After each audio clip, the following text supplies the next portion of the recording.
Dnes večer sa vám prihováram v mene platformy Otvorená kultúra, s ktorou bojujeme proti deštrukcii slovenského kultúrneho sektora.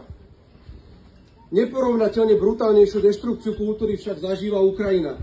Ruské vojská tam cieľene útočia na knižnice, sochy, divadlá a múzeá, aby zničili ukrajinskú kultúrnu pamäť.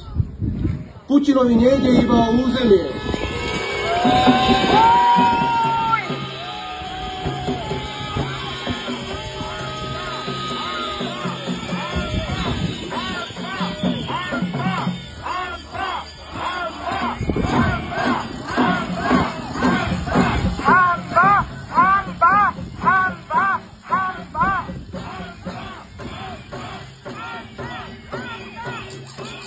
Putinovi nejde iba o územie. Snaží sa o kultúrnu anihiláciu ukrajinského národa. Ľudia môžu zostať, ich bude potrebovať, ale nesmú zostať samými sebou. Kultúra je to, čo robí Ukrajincov Ukrajincami. Jazyk, ktorým hovoria, piesne, ktoré spievajú, príbehy, ktoré rozprávajú, knihy, ktoré čítajú. Zničením kultúry chce Putin zničiť ukrajinskú identitu. Zároveň už roky zasahuje proti nezávislej kultúry aj doma, u seba, v Rusku. Nezávislé umelecké prejavy sú totiž kritické. Pre Putina je nevyhnutné ich potláčať. Nenechá si predsa rozvrácať republiku. Vyhrážať sa!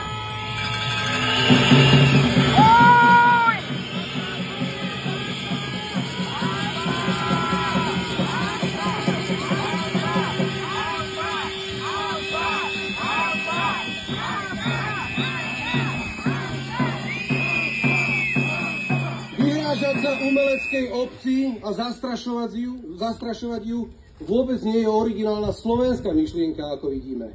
Likvidáciu kultúry využívajú všetci autokrati sveta. Aj Machalovci vedia, prečo bolo potrebné predvolať rešpektovaných a medzinárodne uznávaných umelcov, ako sú Ilona Németh alebo Michal Horecký, na policajné výsluchy.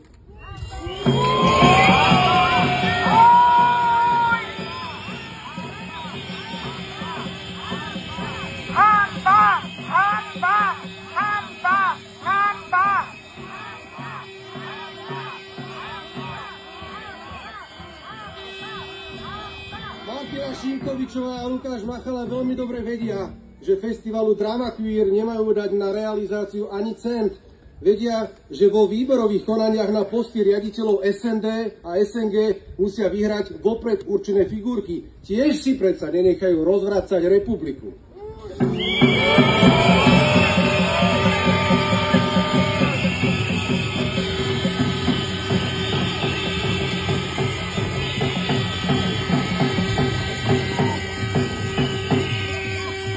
Martina Šimkovičová nezosiela na kultúrne inštitúcie drony a bomby, ale Murínov, Niňajov, Ťapákové a Pitnerov. Hanba! Hanba! Hanba! Hanba! Hanba!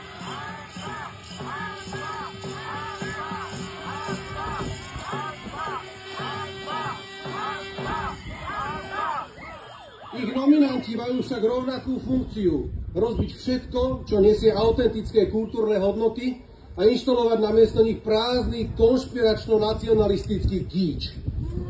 Nezabúdajme!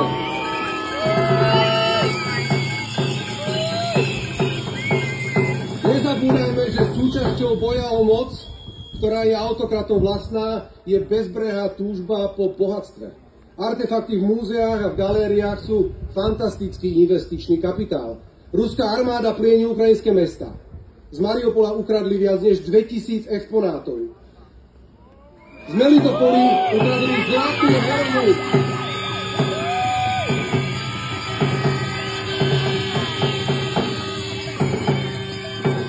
Z Melitopoli ukradli zlatú helmu v hodnote niekoľkých miliónov dolárov a správy z Chersonu hovoria o plienení na dreň do tla. Pravdepodobne zmizlo všetko, čo bolo v zbierkach, teda až 13 000 vzácnych exponátov.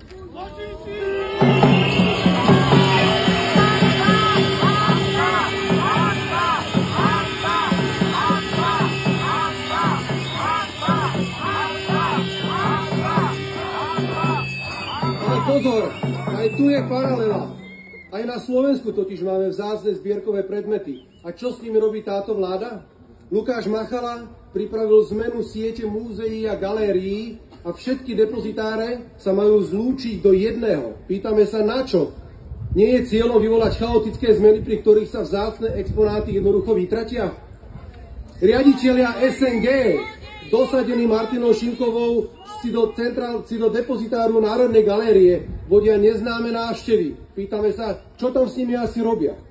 Na pamiatkovom úrade sa potichu pripravuje osekanie pamiatkovej ochrany budov o neuveriteľných 80%. Pýtame sa, komu vyhovuje, že vzácne historické budovy bude možné predávať a ničiť zásahmi bez kontroly a odborného dohľadu.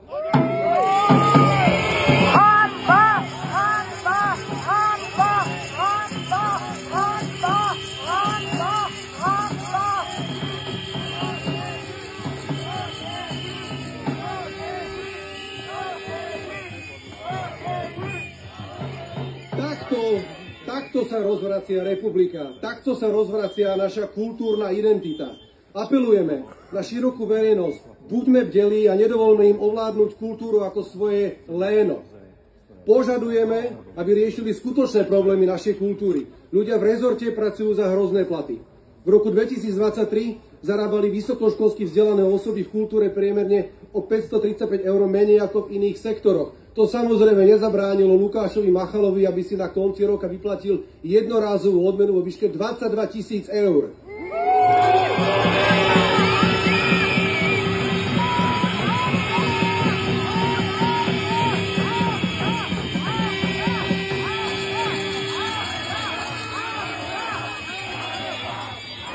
Kultúrne inštitúcie na Slovensku majú naakumulované extrémne investičné dlhy. Rozpadávajú sa nám pamiatky, ale aj galérie či divadlá. 371 000 zbierkových predmetov je nevystaviteľných, vážne narušených alebo náchylných k ďalšiemu poškodeniu. Namiesto skutočnej práce pre kultúru však Šimkovičova blúzni o zahraničných agentoch, ktorí ovládajú hercov a pripravujú na Slovensku puč.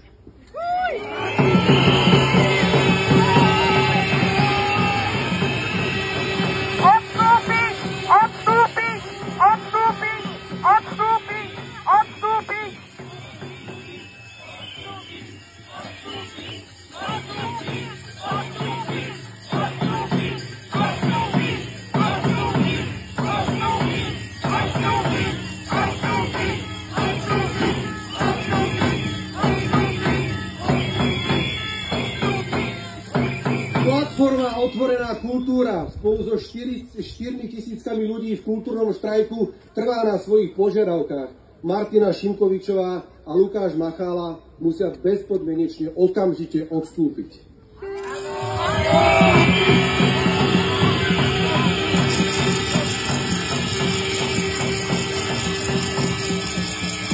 Priatelia, prosíme vás,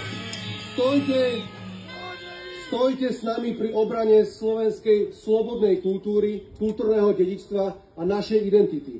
Ale tiež stojme spolu aj za Ukrajincami a Ukrajincami pri obrane ich kultúry a krajiny.